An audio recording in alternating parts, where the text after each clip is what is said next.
Morning everyone. তো আজকে মর্নিংয়ের ব্লগটাই dining টেবিলে চা খাওয়া থেকে স্টার্ট করলাম।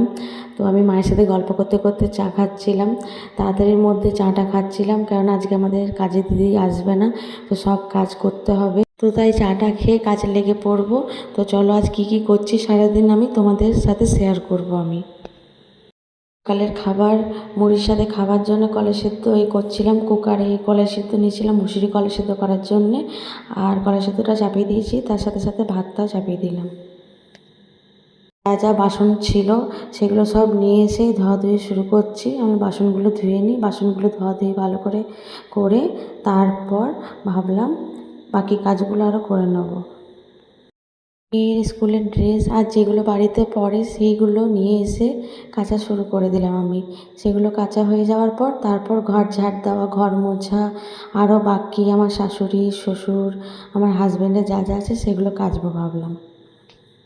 মেয়ের জামা কাপড় কাচা কমপ্লিট হলো। এবার এই যে মায়ের রুমটা ঝাড় দিচ্ছি।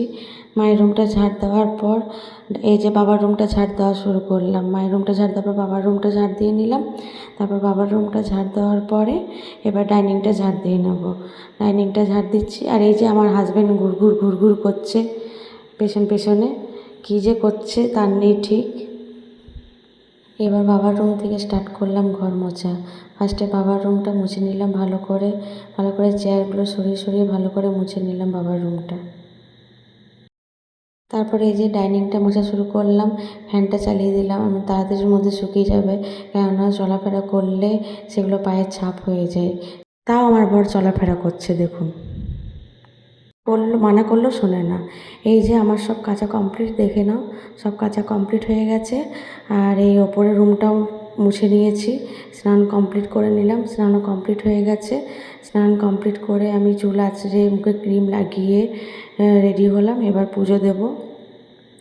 এই যে এবার ঠাকুর ঘরে এসে এবার সব পরিষ্কার করে নিলাম, ফুলগুলো সব তুলে নিলাম, ফুলগুলো তোলাতুলি করে ঠাকুরের বাসনপত্রগুলো ধোয়াধুয়ি করে নিলাম।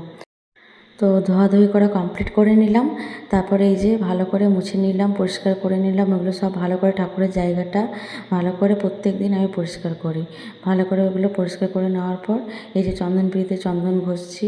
চন্দনটা ভালো করে নিয়ে তারপরে ফুল দিয়ে চন্দন দিয়ে ফুল দিয়ে ঠাকুরকে বিতরণ করলাম। সব প্রসাদ বিতরণ করা হয়ে গেছে, আর ফুল দিয়ে চন্দন দিয়ে ঠাকুরকে ভালো করে সাজিয়ে দিলাম।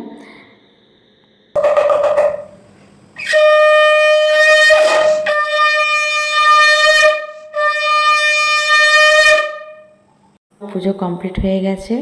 এবার পুজো কমপ্লিট করে এই যে খেয়ে নিলাম। আমি কলাই সেদ্ধ মুড়ি করেছিলাম, কলাই সেদ্ধ মুড়ি খেয়ে নিলাম। কলাই সেদ্ধ মুড়ি খাওয়ার পরে এই যে আমার একটু ওষুধ ছিল, ওষুধটা খেয়ে নিলাম। হয়ে গেছি, মেয়ের স্কুল যাব। মেয়ের স্কুলে বেঙ্গলি ম্যাম আমাদেরকে প্যারেন্টসদেরকে ডেকেছে, মানে কিষাঙ্গিকে বলেছে যে তোমার প্যারেন্টসকে নিয়ে আসতে।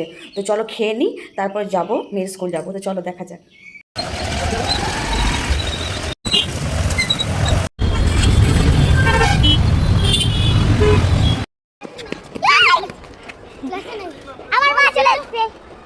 চলো বেঙ্গলি ম্যামের সাথে দেখা করবো বললাম, চলো বেঙ্গলি ম্যামের সাথে। আমরা ওয়েট করছি কার জন্য বেটা? বেঙ্গলি মিসের জন্য। তো বেঙ্গলি মিস এখন ক্লাস নিচ্ছে, তো আমাদের প্রিন্সিপাল ওয়েট করতে বললো, তো আমরা এখন ওয়েট করে আছি। বেঙ্গলি মিস এই দুটোর পরে ক্লাস শেষ হয়ে যাবে, তারপর মিট করে তারপর বাড়ি যাব। আমি স্নান করে নিয়েছি, এখন মা আমাকে খাওয়াচ্ছে।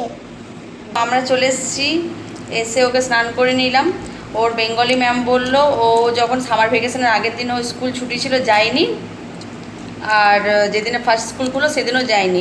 তো হোমওয়ার্কগুলো বাকি আছে, সেইগুলো করার জন্যে আমাদেরকে ডেকেছিল, ওগুলো কথা বলার জন্যে আমাদের ডেকেছিল। তো কথা বলে এলাম, এসে এবার ওকে আমি খাইয়ে দিচ্ছি, কারণ তাড়াতাড়ি খাইয়ে দিচ্ছি, কারণ 3টে বেজে গেছে অলরেডি। তো টিউশন আছে, আবার 5টার সময় ম্যাম আসবে, তাই তাড়াতাড়ি খাইয়ে দিচ্ছি। চলো তাড়াতাড়ি খাইয়ে নিই, পরে তোমাদের সাথে দেখা হচ্ছে, বাই।